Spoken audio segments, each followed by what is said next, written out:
උඹලා ඔය උඩ දාගෙන කරන ෆන්ඩ් ට්‍රේඩින් මගුල ගැන මට පොඩ්ඩක් කතා කරන්න හිතුණා. ඉතින් මේ ඇත්තටම ඒකට හේතුව දැන් උඹලට හිතෙන්න පුළුවන් මම නිකන් මේ ෆන්ඩ් ට්‍රේඩින් මගුලකට බහින්න යනවා කියලා. එහෙම එකක් නෙමෙයි.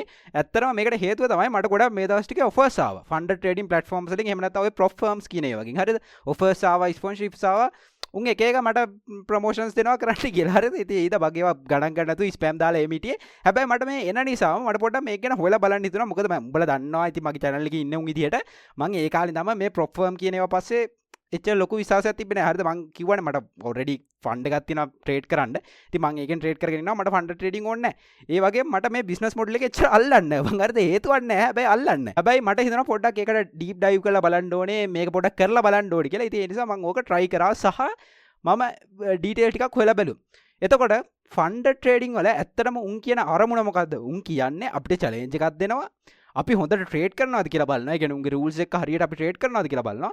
එහෙම අපි හොඳට ට්‍රේඩ් කරනවා නම් උන් අපිට ෆන්ඩ් කරනවා. එතකොට අපිට පුළුවන් උන් දෙන ෆන්ඩ් එකෙන් ඩොලර් ලක්ෂයක් හරි 50000ක් හරි ඕම ගෙවලා මේ ෆන්ඩ් එකෙන් අපිට ට්‍රේඩ් කරන්න. හරිද? එතකොට ඒ හැන ප්‍රොෆිට් එකෙන් කොටසක් උන්ට යනවා, කොටසක් අපිට යනවා. 120ක් උන්ට යනවා, 180ක් අපිට යනවා, 110ක් උන්ට යනවා, 190ක් අපිට එනවා. ඔය වගේ සිද්ධිය. එතකොට ඇත්තටම උන් කියන්නේ මොකද්ද? අපි දාන ට්‍රේඩ් එක රියල් මාකට් එකේ එක්සිකියුට් වෙනවා. එතකොට ඒ රියල් මාකට් එකේ ගන්න ප්‍රොෆිට් එකෙන් ස්ප්ලිට් එකක් තමයි ඔය එන්නේ කියලා. ඉතින් එතකොට ඔක ගැන ඩීටේල් ටිකක් හොයද්දී මට ඔකේ ඉන්සයිඩර්ස්ලා කිහිප දෙනෙක් හම්බුණා. ඒ කියන්නේ ප්‍රොප් ෆර්ම්ස් වල වැඩ කරන උන්. හරිද? එතකොට මුන් කියන විදිහට මේවා තනිකර ඩෙමෝ accounts යන්නේ. හරිද? ඒ කියන්නේ සිමියුලේටඩ් accounts යන්නේ. කොයි වෙලේවත් trades රියල් මාකට් වල ප්ලේස් වෙන්නේ නැහැ. ඉතින් මම හැම ප්‍රොප් ෆර්ම් එකක් ගැනම කියන්න දන්නේ නැහැ. හැබැයි මට ඩීටේල් හම්බුන ප්‍රොප් ෆර්ම් හැම එකක්ම ගත්තාම ඒ හැම එකෙම වෙන්නේ එකම තියරි එක. ඒ කියන්නේ මේක සිමියුලේටඩ් account එක ට්‍රේඩ් එක වෙන්නේ. ඒවා කොයි වෙලේවත් රියල් මාකට් එකට යන්නේ නැහැ. හැබැයි මෙයාලා කියන්නේ මොකද්ද? මෙයාලා අපේ account එකේ යන ට්‍රේඩ් එකම රියල් මාකට් එකේ ප්ලේස් කරනවා කියන එක. අපි ෆන්ඩඩ් වුණාට පස්සේ. හැබැයි ඇත්තටම එහෙම දෙයක් වෙන්නේ නැහැ. චැලෙන්ජින් ෆේස් එක ගත්තත් ෆන්ඩඩ් ෆේස් එක ගත්තත් මේ ප්‍රොප් ෆර්ම්ස් කරන්නේ සිමියුලේටඩ් මාකට් තමයි අපිට දෙන්නේ. ඉතින් එතකොට මේකේ තියෙන මොඩල් එක ගත්තාම මට තේරෙන්නේ නැහැ එතකොට කොහොමද උන් මට පේ අවුට් එකක් දෙන්නේ කියලා. ඉතින් ඕක හොයලා බැලුවාම උන් කියන්නේ ඒ පේ අවුට් එක එන්නේ අර චැලෙන්ජින් ෆී එකම තමයි කරකිලා එන්නේ කියලා. ඒ කියන්නේ ඔතන ගත්තවම උඹලාට ස්ටැටිස්ටිකලි data තියෙනවා ඕනේ තරම් බලන්න.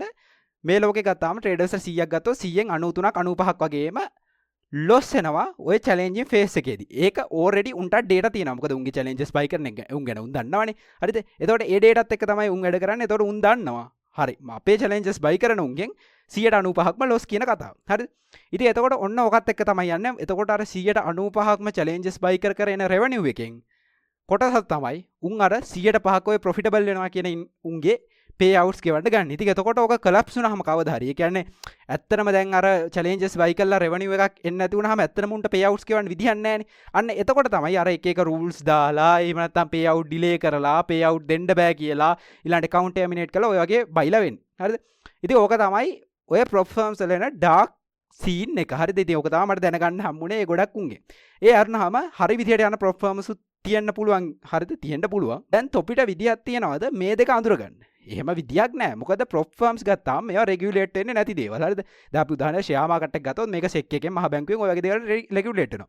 හැබැයි ප්‍රොප් ෆර්ම්ස් ගත්තාම මේකට රෙගියුලේෂන් බොඩි එකක් නැහැ. ඒ නිසා කොහෙන්වත් රෙගියුලේට් වෙන්නේ නැහැ. ඒ නිසා අපිට කියන්න බෑ මේ ප්‍රොප් ෆර්ම් එකේ A බ්‍රෝකර් මේක B බ්‍රෝකර් එහෙම කියලා අපිට කියන්න බෑ කොයිලවත්. එතකොට 100% ප්‍රොප් ෆර්ම්ස් ගත්තාම ස්කෑම් කියලා කියන්නත් බෑ. ඉතින් එතකොට උඹලට තේරෙනවා මේ සෙල්ල මර නිකන් දෙයිය බුදුන් සිහි කරගෙන කරන්න ඕනේ සිද්ධියක් කියන එක. හරි දැන් අපි හිතමු මුන් ඇත්තටම හොඳ මිනිස්සු විදිහට නිකන් හරි මුන්ව ෆන්ඩ් කරලා අපි මුන්ව ගොඩ දාලා ඊළඟට අපිත් ස්ප්ලිට් එකක් අරන් එහෙම මේ වැඩේ කරන්න ඕනේ. මේ අර වින් ටු වින් සිටුේෂන් එකක් තියාන එහෙම කරන්න ඕනේ කියලා හිතාන මුන් කරනවා නම් ඇත්තටම ওই මාකට් රියල් මාකට් වල ප්ලේස් වෙනවා නම් ওই ට්‍රේඩ්ස් හරිද? එහෙම වෙනවා කියලා අපි හිතමු. හරිද? එහෙම වෙනවා නම් අපි මේක බලමු උඹලට ඇත්තටම මේ ප්‍රොප් ෆර්ම්ස් කරන්න හොඳයිද නැද්ද කියන එක. සහ මම මේ කියන්නේ හරි දැන් උඹලට හිතෙන්න පුළුවන් මම ෆන්ඩඩ් කරලත් නැත්තම් මම කොහොමද කියන්නේ කියලා. මම මේ කියන්නේ මම මේ මාස දෙක කාලය සුරාට ෆන්ඩඩ් ට්‍රේඩින් ඇති වෙනකන් කරා නැති වෙන්නම කරා. හරිද? මොකද මට accounts ගොඩාක් ස්පොන්සර් කරා වුන් ඔෆර් කරා. එක එක ප්‍රොප් ෆර්ම්ස් වලින්. එතකොට මට ගොඩාක් ප්‍රොප් ෆර්ම්ස් try කරන්න chance එක හම්බුණා. ඉතින් එතකොට ඩොලර් 5000 10000 25000 ඔය වගේ accounts බර ගාණක් හම්බුණා. ඉතින් කොහොම හරි ඔය experience එකත් එක තමයි මම මේ කියන්න යන්නේ. එතකොට උඹලට මේක worth itද කියලා කිව්වොත් එහෙම උඹලට ඇත්තටම ඩිසිප්ලින් එක තියෙන ප්‍රෙෂර් එකක් යටතේ ට්‍රේඩ් කරන්න පුළුවන් එකෙක් නම් ඇත්තටම මේක බිගිනර් කෙනෙක් ඒ කියන්නේ ඇත්තටම සල්ලි නැති හින්දා මම මේ ෆන්ඩ් ට්‍රේඩින් කරනවා කියලා එන එකෙක් එනවා නම් මේක ඇත්තටම යූස්ලස් දෙයක්. මොකද ඇත්තටම උඹලා වෙන්නේ මෙතන ලොස් වෙන එක. එතකොට අනිත් දේ තමයි මේ වගේ හිඩන් රූල්ස් තියෙනවා. ඒවා අපි අනිවාර්යෙන් දැනගෙන ඉන්න ඕනේ. මොකද මේ වගේ අර එලියෙන් පෙන්නන රූල්ස් වලට ඇත්තටම උන්ගේ හෙල්ප් සෙක්ෂන් එකක් වෙනම තියෙනවා. සහ උන්ගෙන් ඉන්ක්වා කරලා අහන්න පුළුවන්. එහෙම ඇහුවාම උඹලට දැනගන්න පුළුවන් ඊට වඩා හිඩන් රූල්ස් ටිකක් තියෙනවා කියලා. ඒතර ගොඩක් අලුතෙන් යන ට්‍රේඩර්ස්ලා මේ ප්‍රොප් ෆර්ම් වල ගිහිල්ලා ට්‍රේඩ් කරන්න ගිහිල්ලා කෙලව ගන්නවා. ඒ කියන්නේ account terminate කර ගන්නවා. අන්න අර hidden rules ටික දන්නේ නැතුව. ඒ හින්දා උඹලා ප්‍රොප් ෆර්ම් එකට යනවා නම් මුලින්ම උඹලා challenges buy කරන්න කලින් rules හරියට බලපන්. ඒ වගේම hidden rules තියෙනවා හරියට බලපන්. හරිද? එහෙම බැලුවට පස්සේ උඹලට තේරෙයි මේ challenges කොච්චර අමාරුද කියලා. ඉතින් ඒ අමාරු හින්දා තමයි අර මං කලින් කිව්වා වගේ 95%ම traders වල loss වෙන්නේ. සහ උඹලා හැම වෙලේම මේ challenge එක buy කරද්දී ඔළුවේ තියාගන්න ඕනේ දේ තමයි. අපි මේක දන්නේ නැහැ ඇත්තටම regular හොඳ regulate එකක්ද නරකට regulate එකක්ද කියලා. හරිද? ඒ හින්දා උඹලා හැම වෙලේම ඔළුවේ තියාගන්න ඕනේ දේ තමයි මේ challenging fee එකෙන් තමයි මුන් ආදායමක් ගන්න. ඒ හින්දා මට මේක ඇත්තටම කරන්න පුළුවන් නම් විතරක් මම බයි කරනවා නැත්නම් මම මේක බයි කරන්නේ නැහැ කියලා එහෙම හිතාගනි. එතකොට උඹලා හිතනවා නම් ওই චැලෙන්ජ් 1 2 ඔය දෙක පාස් වුණාට පස්සේ ආ ගොඩේ ගොඩ ෆන්ඩ් වුණාට පස්සේ ඔක්කොම හරි කියලා. ඇත්තටම එහෙම නැහැ. දැන් ඔය ගොඩක් ඉන්ස්ටන්ට් ෆන්ඩින් account තියනවානේ. ඒ කියන්නේ අපි පේ කරපු ගමන් අපිට අනිත් පැත්තට ෆන්ඩින් account එක ගන්න පුළුවන්. ඉතින් මේක කරන්න උනුත් හිතන් ඉන්නවා අම්මට සිරි ෆන්ඩින් account එක ගත්තා ඩොලර් ලක්ෂයක් විතර බැලන්ස් එකක් තියෙනවා මරේ මරු කියලා. ඉතින් ඇත්තම කතාව කිව්වොත් ඔතන චැලෙන්ජ් ෆේස් එකට වඩා ෆන්ඩඩ් ෆේස් එකේ තියෙන rules පට්ටම ස්ට්‍රික්ට්. ඒක උඹලට කලින්ම ඕනනම් බලන්නත් පුළුවන්. මොකද උන් already දාලා තියෙනවා. සමහරක් වෙලාවට මම අර කලින් කිව්වා වගේ ඒකෙත් hidden rules එන්න පටන් ගන්නවා. ඒ කියන්නේ එක එක කාලට rules change වෙනවා. ඔය වගේ scene ටිකක් බයිලා ටිකක් තියෙනවා. කොහොම හරි මේ හැම දෙයකින්ම මුන් කරන් try කරන්නේ මොකද්ද? අපේ pay out එක restrict කරන එක. හරිද? ඒ කියන්නේ අපේ pay out එක ගන්න නැති කරන එක. ඉතින් මෙතන consistency rule කියලා තියෙනවා. ඒ වගේ බයිලා දාලා කරන්නේ අපේ pay out එක එන්න delay කරන එක. සහ අනිත් දේ උන් ඔය dynamic risk එකත් එක්ක මේ funded trading වල අපි ඇත්තටම profitable වුණත් අපිට profit එක ගන්න බැරි තත්ත්වයක් තියෙනවා. ඉතින් මේ වගේ rules බර ගානක් තියෙනවා. hidden rules තියෙනවා. rules change වෙනවා නිතරම. ඉතින් මේ දේවලුත් එක්ක මේ funded කියන එක මට නම් හිතෙන්නේ නැහැ worth කියලා. සහ උඹලා funded වලට යනවා නම් උඹලා මෙතන මේන්ම උන්ගේ core business එක ගැන දැනගෙන ඉන්න ඕනේ. මුන්ගේ business එක තමයි උඹලට challenges buy කරනවා. buy කරවලා ඊට පස්සේ උඹලා මේ challenges fail වෙනවා. fail වුණාට පස්සේ උඹලා ආයේ මේ challenges buy කරනවා. ඔන්න ඔය loop එකේ උඹලා හිර කරගන්න. ඉතින් මේක අර gambling addiction එක වගේම තමයි.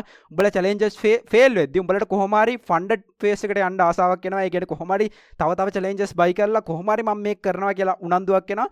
ඉතින් ඒකත් එක්ක උඹලා වේ ලූප් එකේ හිර කරන එක තමයි මුන් කරන්නේ. ඉතින් ඇත්තටම උඹලා හිතන් හිටියා දැන් මෙතන සමහර උන් ඉන්න පුළුවන් චැලෙන්ජින් ෆේස් එකේ ඉන්නව.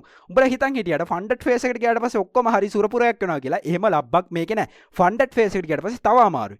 ඉතින් ඒ නිසා අර උඹලා හැම වෙලේම ඔළුවේ තියාගනින් මේ ප්‍රොප් ෆර්ම්ස් හදන්නේ මාව මේ ලූප් එක ඇතුලේ තියාගන්න කියන එක.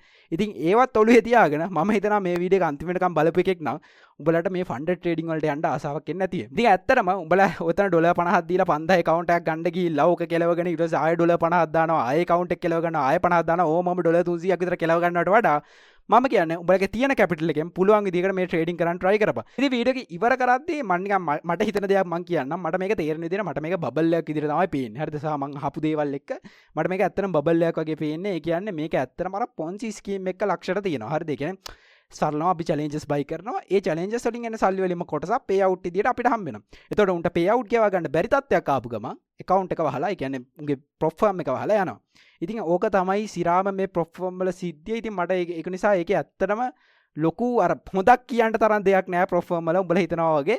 හැබැයි මං කියන්නේ මේකෙන් pay out ගන්න පුළුවන් නම් ගනින්. ඒක අවුලක් නැහැ. තහ මෙතන උඹලට මොකක් හරි හොඳ prop firm එකක් හොයාගන්න හැටි ගැන අයිඩියා එකක් ගන්න ඕන නම් මට හිතෙනවා මෙතන කරන්න පුළුවන් එකම දේ හරිද එකම හොඳ දේ උඹලට පුළුවන් මේ prop firm කොච්චර කාලයක් පැවතිනවද කියලා බලන්න. හරිද? ගොඩක් prop firms ගත්තා මේ ඊයේ පෙරේද පටන් ගත්තේවා 2021 22 23 ඔය වගේ කාලේ පටන් ගත්තේවා. ඒ අරුණාම කිහිපයක් තියෙනවා 14ක්. හරිද? ඒ කියන්නේ නිකන් ගණන් කරන්න පුළුවන් තරම් prop firms තියෙනවා පරණ ඒවා. එතකොට මට හිතන විදිහට හරිද පොඩ්ඩක් අර පරණ ඒවා ගැන පොඩි ට්‍රස්ට් එකක් තියන්න පුළුවන්. ඒ වුණාට අලුත් ඒවා ඒව නිකන් හතු පිපෙනා වගේ පිපිච්ච සහ prop firm බම් පඳුරකට ගැහුවත් අම්මට සිරි වෙන්න තියෙනවා. හරිද? ඒ උච්චර උනන්දුවක් බං අපි ඔකට දාන්න.